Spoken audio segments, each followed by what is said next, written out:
Welcome to the Guardians of Sustainability and interviews where we cover the latest and most relevant topics in sustainability and ESG. Our very first guest is Raphael Schranz, a vetted and well-experienced certified circular economy expert.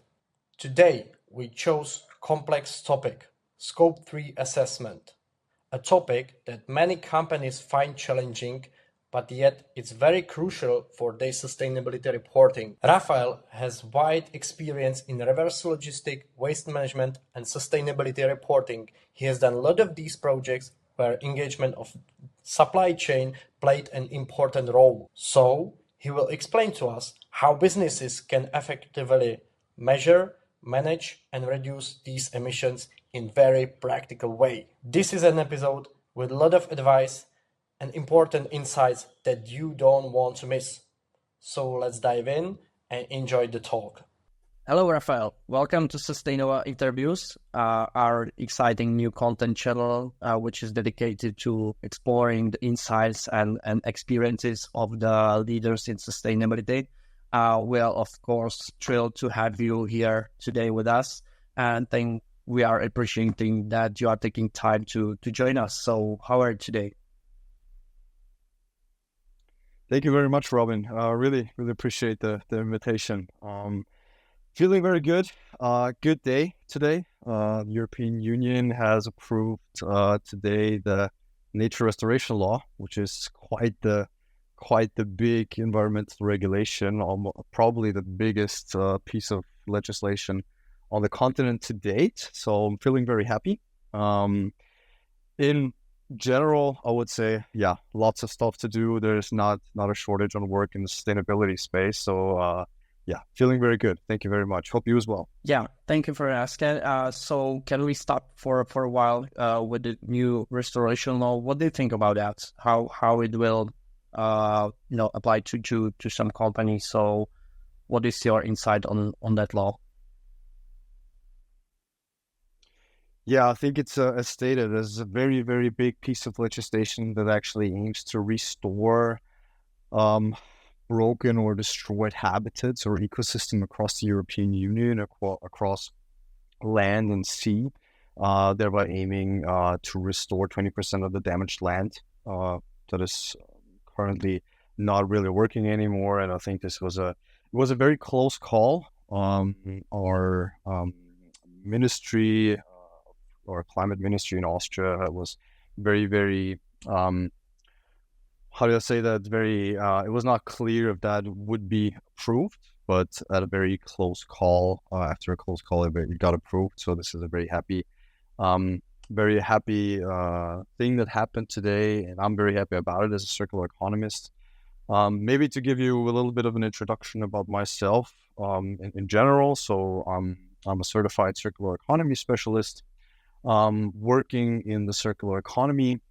My background is in reverse logistics and waste management. So I actually worked in the last sector of the circular economy, basically the recycling sector. So we were taking care of a lot of these reverse logistics systems in regards to reintegration of textiles, metals, biological waste streams, etc. So this is where I worked, and then I started my own company, and now working with clients all across the globe in the circular economy, thereby providing trainings on circular economy for example, circular product design, circular business models, and circular supply chains, also focusing on Industry 4.0 technologies such as AI, blockchain, and Internet of Things, also helping them in the mapping processes for their resource flows, and then also taking care of their strategy development and transition plans. So this is a little bit about my background, where I come from.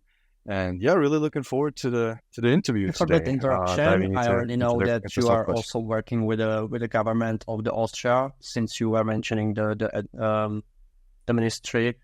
You are advisor, right? Yes, so I'm actually a senator in the Senate of Economy, which focuses on an eco-social marketplace in Austria. Right, so we're supporting small and medium enterprises, and also have an advising role for practical implementation guidelines for governments across the political spectrum, basically.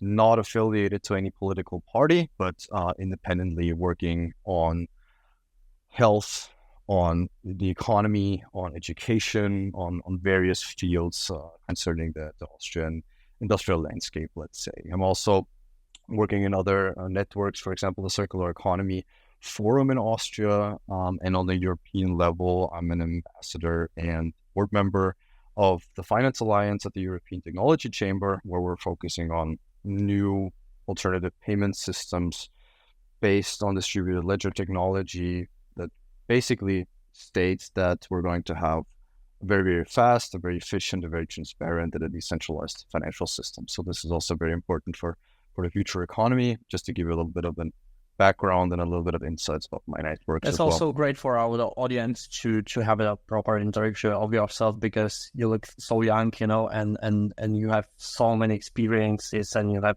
already accomplished so many achievements so far. So it's very great to have you here.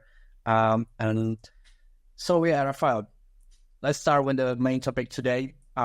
We are all wondering what is behind Scope 3. We are talking to a lot of companies. A lot of companies are struggling with Scope 3 with the engagement of their suppliers. So please, can you briefly tell me why so many companies are struggling with this kind of projects? Yes, I think this is a very, very big topic, right? And to give you maybe a little bit of background information to really bring some sort of information to the companies and to all the people who are listening there. So what we're really focusing on that, and what the piece of legislation is that actually stands behind that is the European Sustainability Reporting Initiative. Also currently a lot more into focus with the CSRD, which actually builds on the ESRS, basically including a lot more companies, basically broadening the scope a little bit there, but that's actually the regulation that these initiatives build on. And what the overall goal is basically sustainability as a macro trend, or as a mega trend, let's say, where we're basically seeing that a lot of systems, a lot of economic systems that actually depend on the natural world are actually in danger, right? And this stems from the fact that we have a very, very linear mode of economic value creation, right? So, for example, we have linear pathway where we're actually, for example, taking resources, we're building something with them, we're then producing some products with them, with these resources, we're then distributing them, and a lot of these things, for example, land in landfill, right? So a lot of things are becoming waste. Right? So this is one thing, and that waste accumulates, for example, in landfills, where there's a lot of emissions created, like CO2, methane, other greenhouse gases, for example. So this is where the emissions come in. There is also a massive biodiversity problem. So we currently see that there's a massive die-off in plant species, in animal species. There's a massive pollution in water bodies across the globe. A lot of problems and a lot of air pollution that is happening. And these things in general, they have very, very high impacts on the health of people, right? So we know, or a lot of people should know, I mean, it's not really in the head of most people, but we should know that our economic systems are actually building upon the natural world. And if the natural world and our natural ecosystems are not really functioning, or if there's decreases in ecosystemic functioning, or in how these systems behave, then that leads to problems in the economy as well. We see that through flooding, we see that through droughts, we see that through a lot of symptoms, or a lot of problems that actually arise from this. And of course, the scope 1 to 3 is basically dealing with a complete decarbonization. So we know that all of these greenhouse gas emissions, namely most notably CO2, but there are others, for example, methane, that is actually even more potent than CO2, but maybe to focus on the CO2 part, First of all, is that since the Industrial Revolution, we have actually created a lot of emissions. And these emissions are created through various production systems, for example, in the extraction of natural resources, in basically everything that uses energy, that burns energy, right? And of course, we're burning fossil fuels on a large scale, right? And that has to go somewhere, right? So the burning of fuel, the burning of oil, and these types of things are creating actually emissions in the form of CO2 and other greenhouse gases that we don't see, that we don't smell, but we can measure them. And these greenhouse gas emissions, of course, they are bioaccumulating or accumulating in the atmosphere and thereby trapping sunlight that should actually be reflected from Earth's atmosphere outside again. Those greenhouse gas emissions are actually trapping these sunlight rays in Earth, where the sunlight is refracted from Earth again outside and then basically mirrored again back in, or it is blocked, right? And thereby the world heats up. So this is like where the 1.5 degree goal comes in from the Paris Agreement. So we want to limit the average temperature increases to 1.5 degrees, because we know that this warming of the Earth has drastic effects, like changing weather patterns. Speaking of that, by coincidence, I just today found some really interesting post on LinkedIn where some expert just reported that according newest data from IPCC, warning that our global warming doesn't stop. Instead of there keep rising, and that is CO2 is rising in the air as well. So we are on the journey actually we are moving actually far from that achievement to be close to 1.5 Celsius. Yes. So there's a definite risk of not achieving this. This is definitely so, and I would agree with that. It is worth working for this, of course, right? And we have solutions on how to minimize that CO2 generation in the atmosphere through various means, through adaptation, through mitigation, and various systems, so across different systems. And this is where actually maybe to come to your question again, the scope 1 to 3 assessment actually gives us an overview of where these emissions occur in a value chain. So we're now because a lot of companies have very, very complex supply chains, we had to come up with some sort of a system to basically identify emission hotspots. So scope 1, for example, deals with direct emissions, where companies are measuring the direct emissions that they produce, right? The scope 2 deals in purchased energy systems, for example, or purchased energy, and where the emissions are created not by the company but by some external company. And then the scope 3, all the indirect emissions, right? So this is like where emissions are created that are not, or through processes that are not really controlled or owned by the reporting company, right? But because this is a very complex supply chain, with a lot of stakeholders involved, possibly hundreds of different companies involved, this is where that concept has come in. It actually comes from project management to really run a decarbonization program across the world. So this is maybe to answer and to give you a little bit of an introduction to that topic.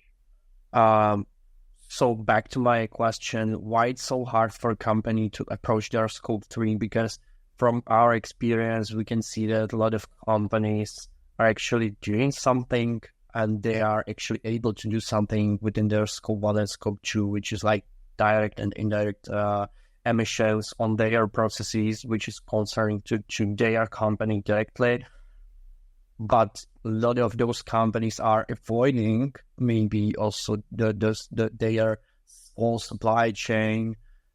And this is something that we are wondering why we obviously know that it's because it's arts. You already mentioned that there can be many stakeholders, some hundreds of or even thousands within the bigger companies. So let's move to another question, where we will focus on that scope 3, because this is a really roadblock for the companies. Where this project starts and what is the full range scope for the company. Let's say I'm a manager, I'm a CEO of the company. Where my attention goes, from this point of perspective on this project, where should I look at? Mm-hmm. Yeah, so basically it really starts typically with the identification of the potential sources of indirect emissions. Right? So we're looking at value chains, right? Or basically value creation, right? How is value being created, right? And for this, you really need to look at your entire supply chain to really have an underlying framework for the reporting that comes afterwards, right? And basically the full range that we can say is across 15 different categories. So ranging from basically purchased goods, capital goods, upstream transportation, distribution activities, business travel, for example, leased assets. And this is then also dissected into upstream and downstream scope 3 emissions. So for example, end-of-life treatment of sold products, for example, or waste management activities that would happen at downstream scope 3, and upstream scope 3 would be, for example, the purchased goods and services, the extraction, the raw materials that go into these products and services. And then the starting point would then be, well, I need to know who am I actually working with, right? I mean, this sounds maybe easy, right? But this is what it forces companies to do, right? To say, well, who am I actually working with? Where are those people located, for example? And this alone gives a lot of transparency. This alone gives a lot of insights into my own operations, for example, because I then know, well, I have 150 suppliers. 50% of them are in Europe, 50% of them are, for example, in Asia, or we have a different distribution of these suppliers. I know then what companies and what suppliers are actually extracting what raw material, know the environmental aspects to that extraction. I can then know other social parameters, for example, the working conditions or the conditions that workers are in these extraction methods and these extraction processes. So overall, this would be like a quantitative assessment. So how many suppliers are there? Where are they? Right? The contact details, these types of things, right? And then basically we're going through or the companies should go through these 50 different categories. And of course, there are also different protocols and methodologies that are underpinning these things on how they should actually collect that. Right? So environmental data can be either gathered through like primary data sets or secondary data sets, questionnaires, utility bills, these types of things. Right? But I would say overall, it's a complex endeavor.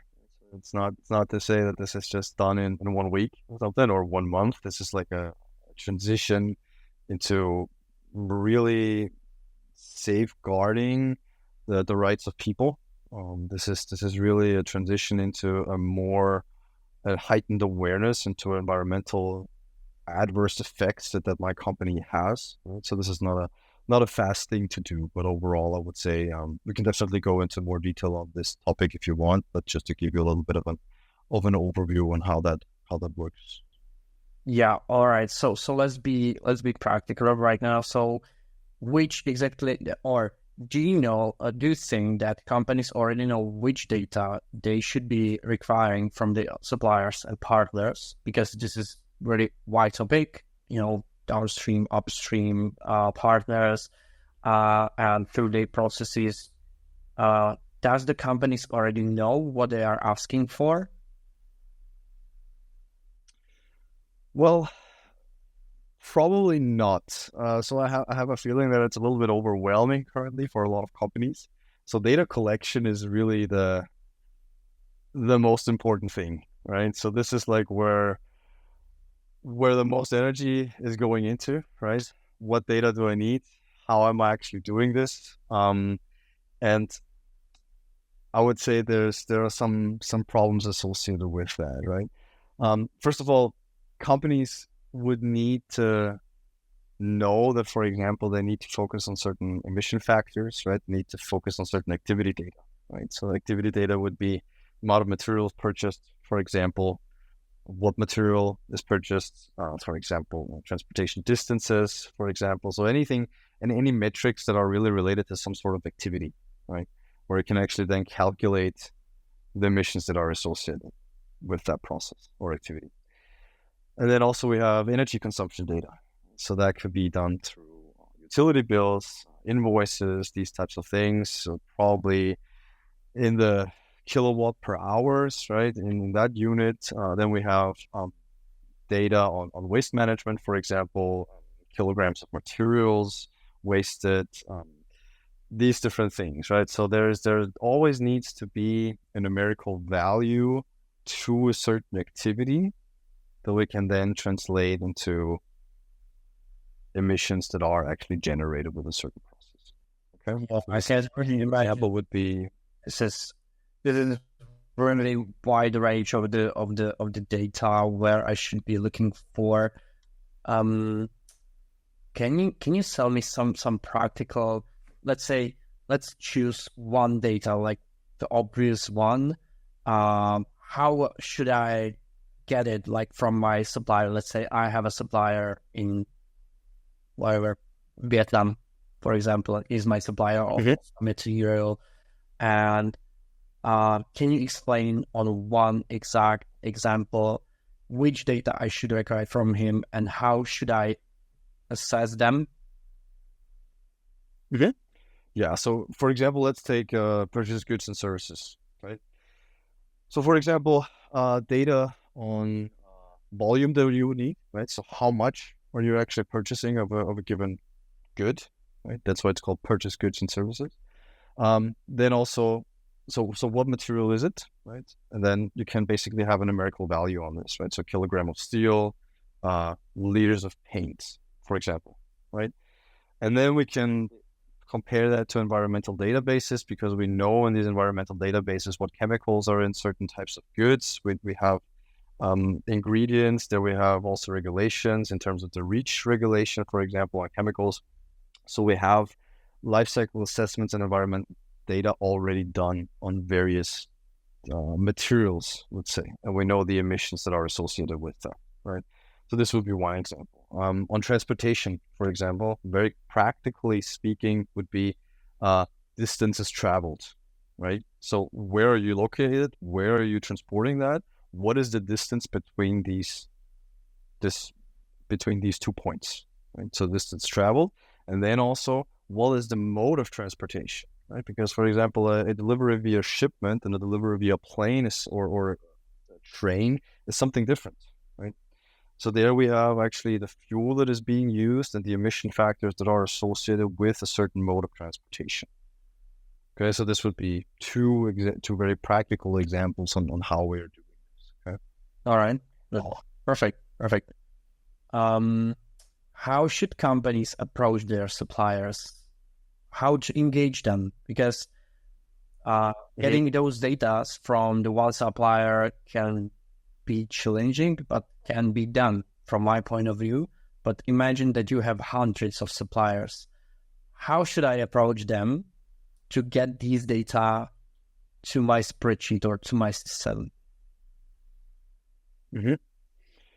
Yeah, so first of all, the supplier engagement is critical, right? So we're looking at a very, very complex dynamic and a very, very complex undertaking. So I would say clear communication is key, right? So explaining importance of scope 3 and then also the benefits of having that transparency, right? Because we need to make it clear to the suppliers that actually it's not only that we just want data from them, But through this data collection, through that increase in communication and basically coming together on this leads actually to an increase in supplier and buyer dynamic. So that increases cohesion in a business network as well, right? So there are benefits associated with that, but clear communication on why we're doing it, what benefits does that have, what data needs to be collected. This is key. Collaboration would be another one, right? So that they're working together and to really develop or using existing data collection methods to provide support, which then also goes in line with clear communication, right? To tell them, well, this is the method that we're using. This is in line with the GHG protocol, for example, and these are the types of data sets that we need.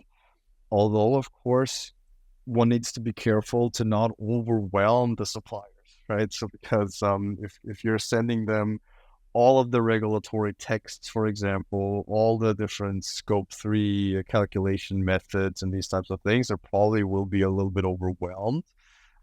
So there's a little bit of a balance on giving them all the information that is available currently publicly, and giving them too little information. So there needs to be a little bit of a balance here. And of course, incentives. So incentives, for example, can be given, right? And of course, would also be important because it should be appreciated by companies if suppliers are actually working in that scope 3 assessment process, right? Because that shows that they're actually willing to make a change. They are willing to also protect nature, to also protect the rights of people, and to also help reduce costs and reduce CO2 across the value chain, thereby and bringing forward that decarbonization process. So that helps in terms of cost reductions. So basically everyone benefits from these cost reductions, right? So to make it clear to them, those are the incentives that we actually want to have. So it's not only that environmental aspect, but it's also the economic aspect and also the social aspect. So we have a threefold bottom line win here that we can actually achieve. And this is clear or very important to communicate as well. Listen, right.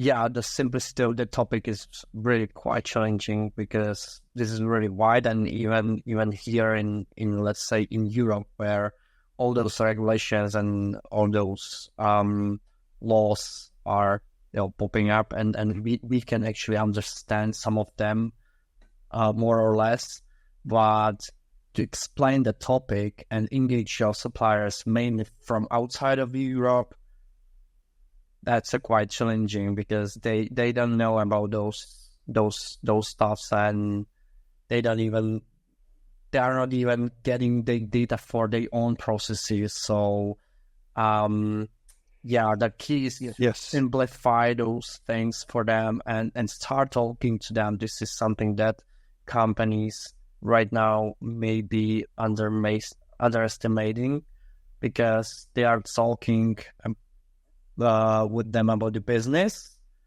not about the consequences of that business. Am I right? Yes, exactly. So I think this is to convince someone to do something, you need to give them some sort of an incentive, right? And to really tell them what they get out of it as well, right? So this is normal business practice. Companies should know this. But as you said, right, that the complexity comes from also having different languages. So, for example, if you're working with a supplier in the Middle East or in China or in Asia or something like that, right, that the language barrier alone, right, this is something that's problematic. You're dealing also in various different jurisdictions, for example, where there might be different environmental regulations as well. And then you have also the data gaps, right? So probably a lot of suppliers simply don't even have that platform where they're actually generating that environmental data, for example. So multiple problems. Exactly, those data. So for example, what to do if the companies fail to collect some data, some necessary data for their assessment, because it can happen, right? A lot of those companies aren't collecting those data, and if they aren't collecting, so how should I collect them? So in this case, what to do if I'm failing at this point? Mm-hmm. Well, we need to be a little bit patient, I would say, because we're actually dealing in a global industrial shift in the whole entire economy across basically every industrial sector, right? So we know that there are data gaps, and we know that there are suppliers that might not have that data. That said, investors, regulators are putting increased pressure on companies in actually providing that data. So there should be a clear communication that this needs to happen. But there should also be a clear communication that if the data is not provided over a certain period, that actually leads to problems in the business structure. Because if investors and regulators are demanding that, and some suppliers do not provide that after, for example, a grace period or something like that, right? Then one needs to think about if that supplier is actually suitable for the future of my business. Because I'm not saying you should just jump ahead and say, well, you have not given me that data within 1 month, so we need to give them a little bit of time as well. But clearly saying to them, at this point in time, the data needs to be there. Otherwise, for example, we need to look for other suppliers, for example, right? Because it hurts your own business over the long term, right? So if you're dealing with suppliers that simply don't want to participate, if you're dealing with suppliers that simply don't want to generate data on their environmental impacts, on their upholding the rights of their workers, for example, on upholding different regulations, environmental regulations, this could lead to a problem in the future. Simply because the fact that those investors are ramping up pressure now. Right? I mean, this is required by law, right? So if you're not reporting on this, then that's a factual risk for your company. Yes. What do you think about the different data collection system? Because I have experienced that some of companies already starting to the assessment of their suppliers. They are starting with some questionnaires, and they are getting some data. They are maybe not getting some of the data because those companies, we have agreed that they don't possess them. And on the market, there are several other solutions that are based on the averaging data but it can be delivering different results, right? Because Yes. the traveling data, for example, you can calculate in many other ways, So what do you think about those differences? Because in the end, it's about the results, that which data are you operating with, and there can be quite a sense and differentiations, right?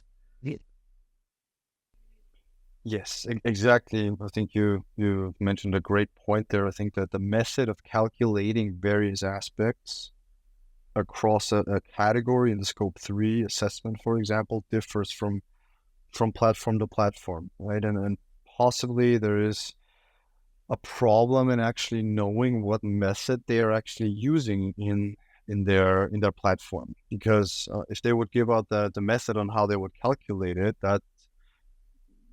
it might be a problem for that, because they simply don't want their competitors to know, for example. They simply don't want the market to know how they are actually calculating this. So as you said, it can lead to various results. And this is actually where I have currently my problems with these all-in-one platforms, let's say, that are just saying to their suppliers, well, we need just these type of data sets, these type of data sets. There are different data formats, for example. So this alone is something companies need to look at. Right? So you have different data formats, you have different calculation methods. And this is why I'm currently calculating that very, very strictly on the regulatory structure. Right? So there are formulas, there are environmental databases, there are clearly guidelines from for example, the GHG protocol on how that should be calculated with the emission factors and these types of things. And then using various platforms to actually check, right, if these calculations are also coming up, or if they're different or something like that. But I really currently focus on It's a very, very strict way of calculating that to be really in line with the environmental regulations, to be really on the safe side. Because I simply don't have insights into the calculation methods, as you said. If I don't know how something is calculated, then I simply cannot trust the platform and just say, well, this is the result. So I need to verify that somehow. And this is why I'm very, very hesitant of using currently these all-in-one platforms, although I think they will get better and better and better over time. If they're a little bit transparent as well with their calculation method, let's say. But yeah, that's my take on it. All right. Currently. Yeah, I totally agree with you. We are building that platform on Sustainova where we have the category, special category only for the software solution. And every day I'm sourcing new ones. There's a lot of them. Many of them are the all-in-one platform, so all-in-one solutions.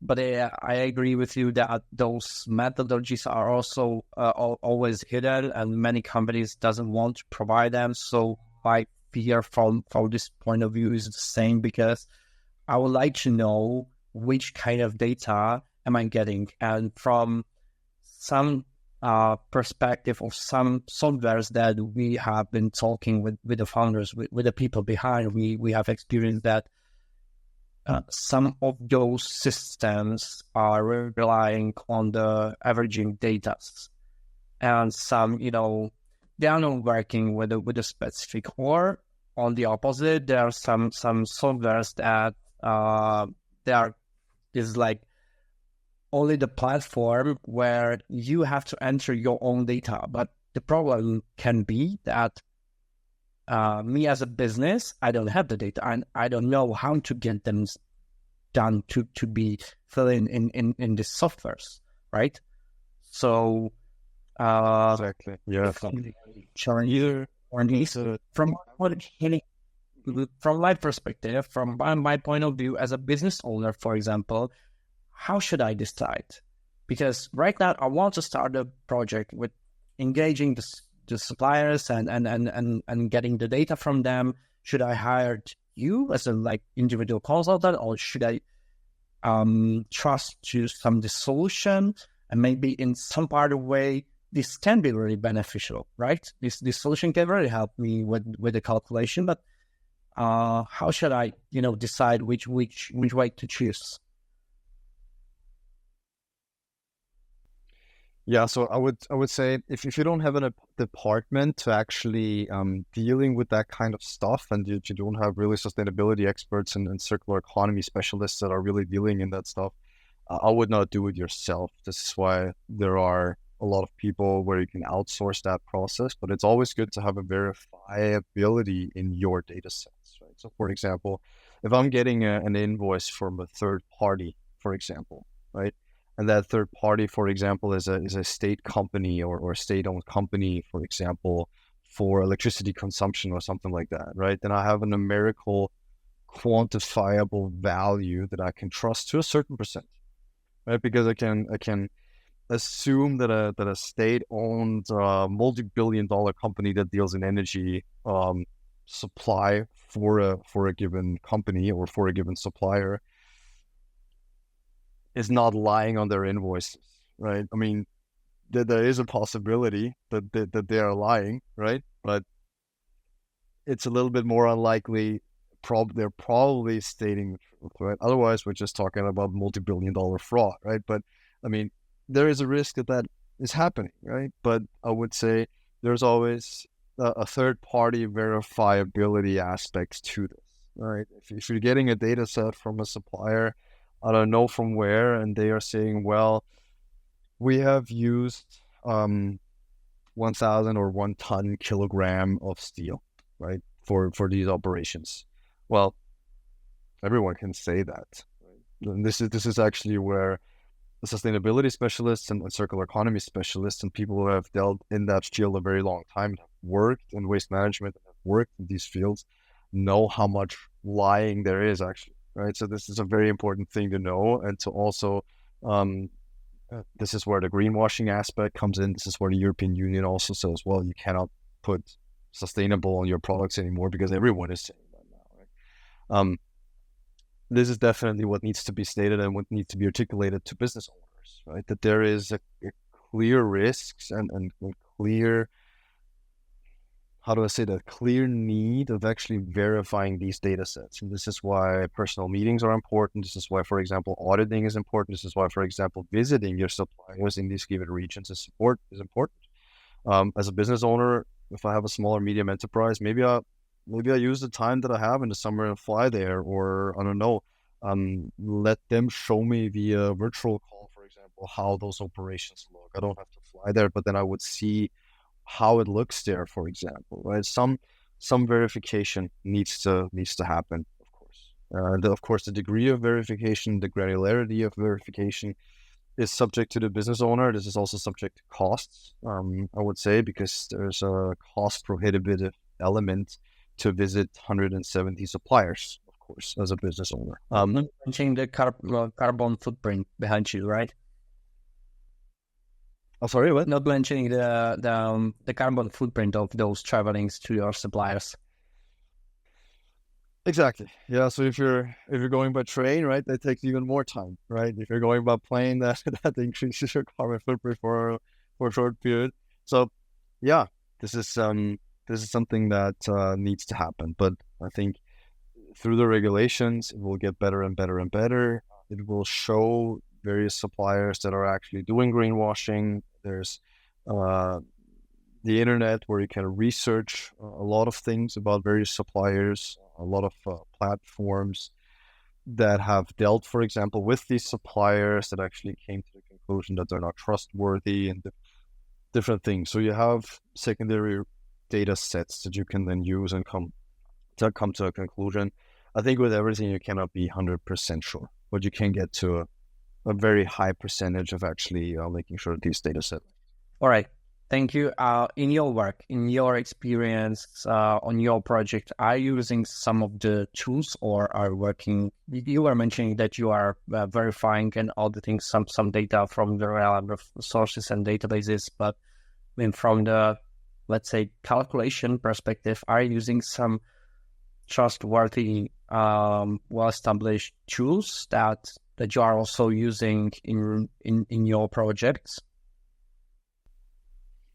Yes. So for me, it's a little bit more that I use. So I'm not only using an emissions calculator or something for scope 1 or 3, but that also includes a circularity assessment, where we're actually looking at different value loops.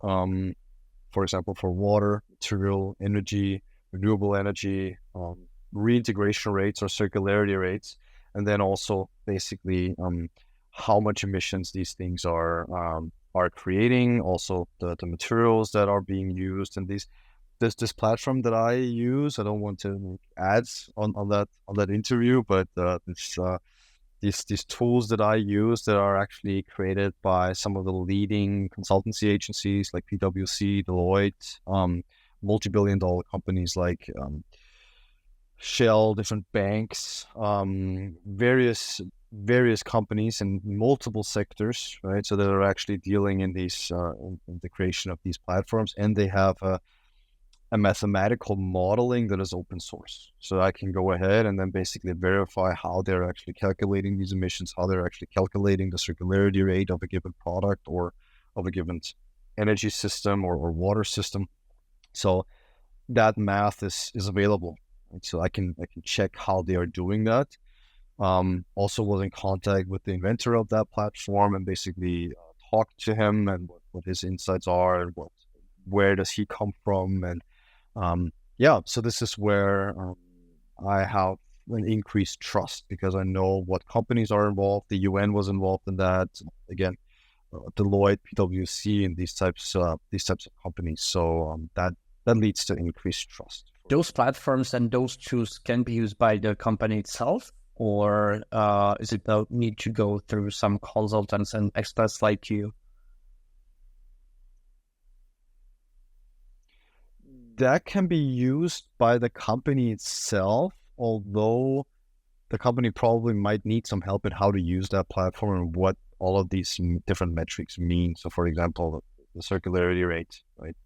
or the discharges in water bodies, or reintegration rates, or there's the share of renewable energy system, and these types of things, right? So they can use it themselves if they're doing the research on circular economy and sustainability themselves, but there needs to be a certain element of research associated with that. Otherwise, it's going to be a little bit harder to use that themselves.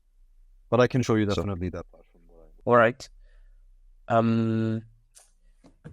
Should I conduct the due diligence on the other aspects during the assessment besides only the environmental factors? For example, like social aspects, child labor, and or working conditions. Are those the data that I should target in my project, like within the scope 3, or is it only environment focused?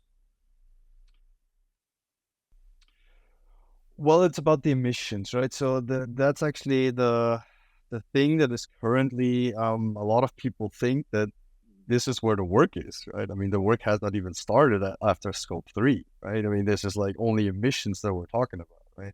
Then you have the circular economy, then you have the water systems, depollution, the chemicals, you have the social rights, you have or social aspects, and then you have the governance aspects, right? So the environmental part is only one piece out of 3 parts, right?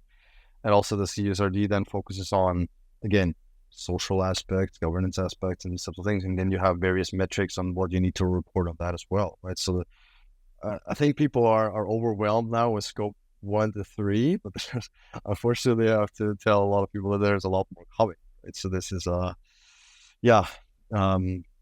journey, I would say, but we have certain aspects and how to quantify various aspects of social aspects as well, how to quantify governance aspects and these types of things. So you have certain metrics and certain ratios that you can use in these types of reporting requirements. So that's really wide range of the processes that I need to focus on. But just to calm down the audience that are listening right now and those companies, we have the time, right? Like you said, this is a long-term journey. You don't have to do that by within the year or something. And there is probably, but since this like long-term journey, it's more important to choose the right partner to start with, and choose and have some roadmap of the activities. So it does make sense, right? So only this is something that we probably agree on, that sending only the questionnaires just to get some data, just to start something. It's great, but maybe it's not the best way how to approach that, or the sustainability in general. Maybe it's better to sit down to draft the strategy, right? To have the roadmap written and to have the clear pathways how and when and where I will be getting those data and how we'll assess them, right? Because it's not only the carbon calculations. Yes, exactly. So again, clear communication is really important, as you hit the nail right on the head there, I would say. To have a clear roadmap on what needs to be done. First, the emissions assessment on the environmental part, and then basically giving them the time to actually also including the social aspects, the governance aspects, and these types of things. Sustainability is a journey, right? That the regulators want to see that people care about various things. For example, the environment, for example, about their people, for example, how they lead a company, etc. Right? So this is like where we also need to tell them and to also calm the people a little bit down, because there's a lot more time that they have, right? And they don't need to freak out now. So it's very important that they understand, why are we doing this? We have a lot of problems in the economy, and we have a lot of various trust issues. We have a lot of problems in the ecosystems, in the economy in general, through inflation and these types of things. So we really need that shift of in the economy, and that we can only do this on a local level when all the companies are actually helping us there, right? But again, if if you have, for example, a project management company like yours, this is great, right? Because a project management company that actually deals from A to Z on what needs to be done, to really breaking down the regulatory texts, what they are about, to really translate that into normal English, for example, let's say, right? And to really give the companies to say, well, these are the 15 categories. We need data sets in the form of X, Y, and Z, right? And then we have these metrics that we need. You need the data sets on these types of things. Please look out for those things and the barriers that you have there, and the possibilities that you have there. It makes it more clear, right? And it really breaks down the complexity. Right? And I think this is where people are, they will be relieved in the future, right? On how many guidances there are and how many people are actually working in this, and what the partnership will bring them, right? To, for example, through the trainings and basically having like a conversation that we both have now, right? So to really say to them, well, let's reduce that complexity a little bit. You have people here that actually know their stuff, and we're not going through 160 pages of regulatory text, but I will tell you exactly what you need to do, when you need to do it, and at what time frame. Basically creating a transition plan, and then that's going to take time, right? But again, it's a long-term thing. There's massive opportunity in doing this. I would say in the form of cost reductions, in the form of reduced environmental impacts, and therefore increased reputation with investors. So the social aspects that are associated with it, where companies can really have a win in there, because the younger people, their perception is that they want to support and they want to buy products from companies that are actually want to make things better and not just be, don't really care about people, don't really care about the economy, don't care about the planet, just using nature, just extracting, and selling everything into markets without any regard for life, for creation, for the regeneration of the planet, and for non-destructive behavior. So there is an underlying process that is going on as well, where there's a little bit of a... All right, Raphael, speaking to G's Code 3 assessment, because it's carbon-oriented project, how it's connected with the reporting itself. Because from my perspective, if I'm doing this project, I'm getting prepared also for the reporting, right? So, for example, right now, people, companies that have to prepare themselves for the reporting itself, and they are doing, or they are wondering if they should approach their suppliers for the getting data, how it's connected between each other. Yeah, so this is a good starting point to really map out your value chains, to really map out your emission hotspots, and to really look at the emissions, right? And then, of course, for the reporting stuff, you have a principle called double materiality, which is very important. Right? So people have to focus on the double materiality aspect of the CSRD and of the ESRS, which actually states that, first of all, you have impact materiality assessments, and then you have financial materiality assessments. And these two things, impacts, for example, deals in, for example, what impacts are you having on the environment, for example, what impact does this process have on your business, etc., and how actually that also has impacts on your financial statements, on your cost structure in the company, and these types of things. So these two aspects need to be considered. And in that Scope 3 assessment, you can actually then gather that data, and that also gives you certain data sets for that impact materiality assessment.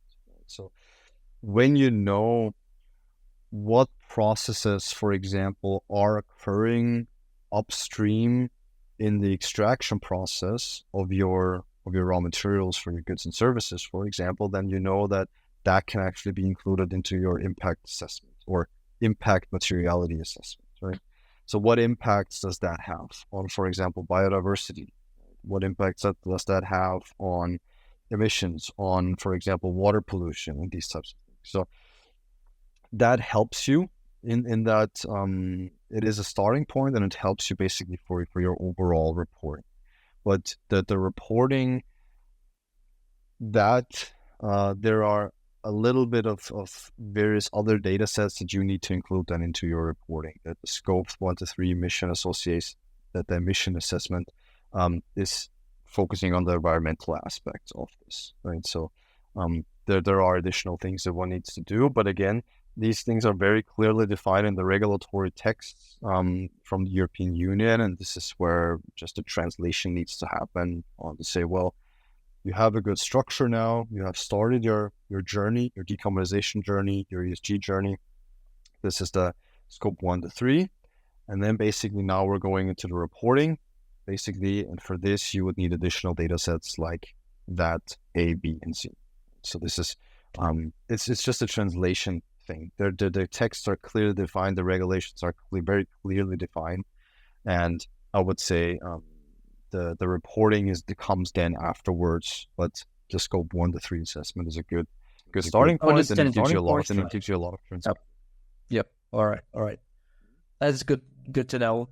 Not only based on this interview with you, but also with the direct experience, I can say that you are really vetted on those projects, and you can really know what to do. But still, there have to be some challenges in such a project, even for you. Am I right? Definitely. I would not say that I'm a perfect person and that I know everything, right? So this is a very, very complex endeavor. I have to learn every day. Basically, I have to do my research every day. So it's a very, very fast moving space. Maybe just to give you an insight on what I actually have to do, right? So I need to look at new materials that are coming out, right? Technical and also biological materials. I need to look at circular business model innovations. I need to look at circular supply chains for the future on how to connect that. New tools that are coming out for these assessments, different methodologies. These things are very fast moving. I mean, one can imagine how many researchers actually come up with different things across the globe in one day, right? And how many new ideas and how many new things are actually coming up. New technologies. For example, I was currently working for the government in Austria on the new programs for 2025. The Horizon programs that actually the European Union wants to fund. So they were consulting me to basically look over this, where we have various new technologies such as photonics, quantum computing, these types of things. So this is AI, blockchain, Internet of Things, digital twins. There's so much happening that I have to be honest, it's challenging to keep up. There's like a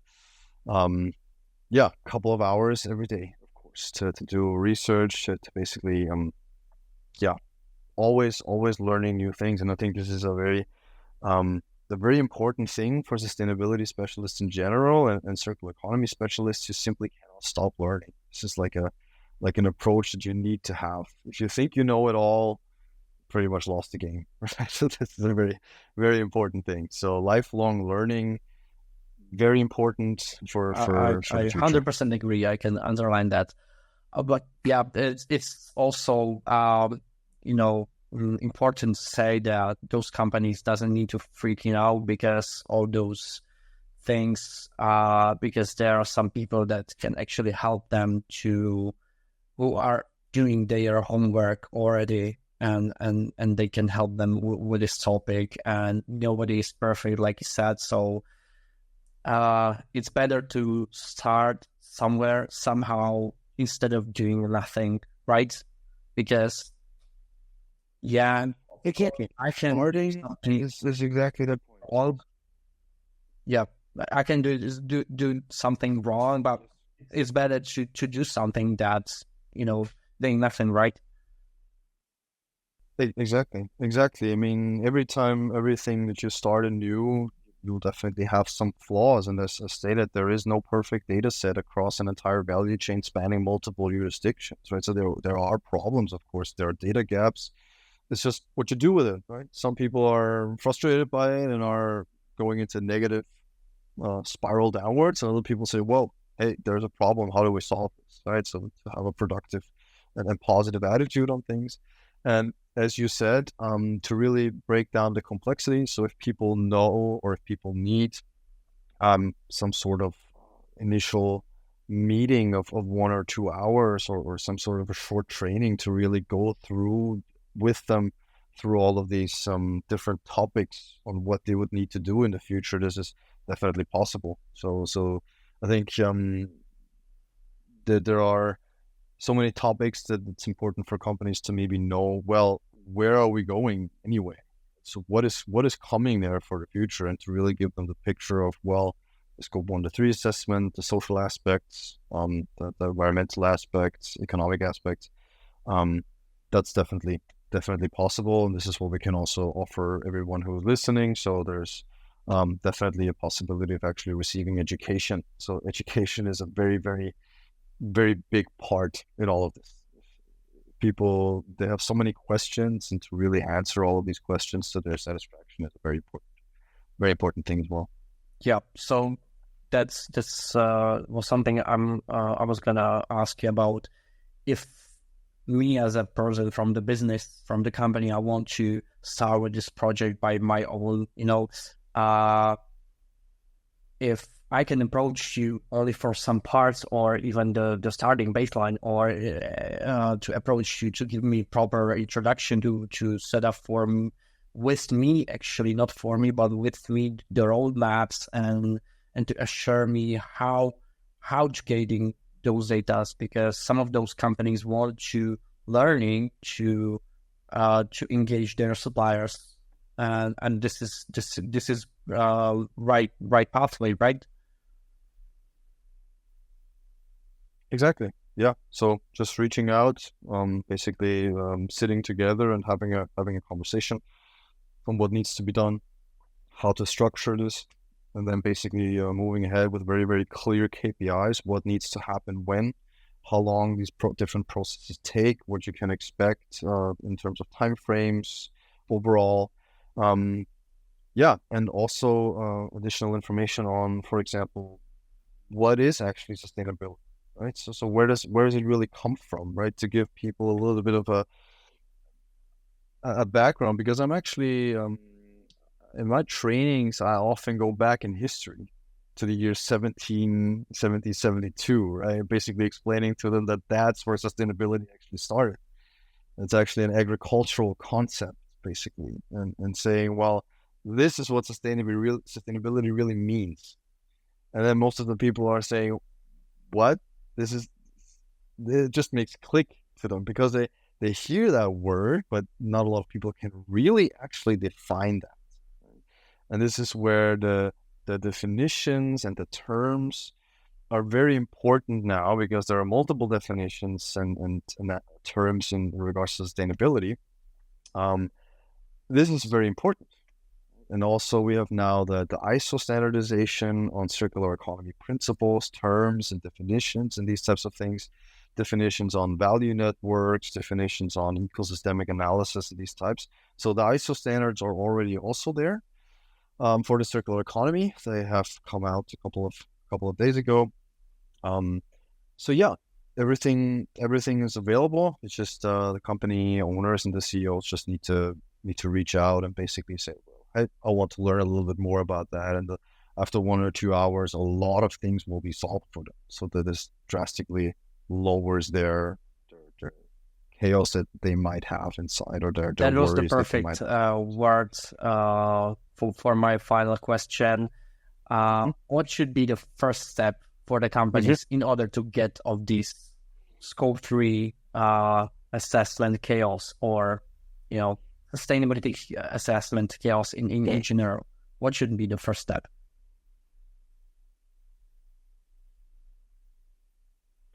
The willingness to care.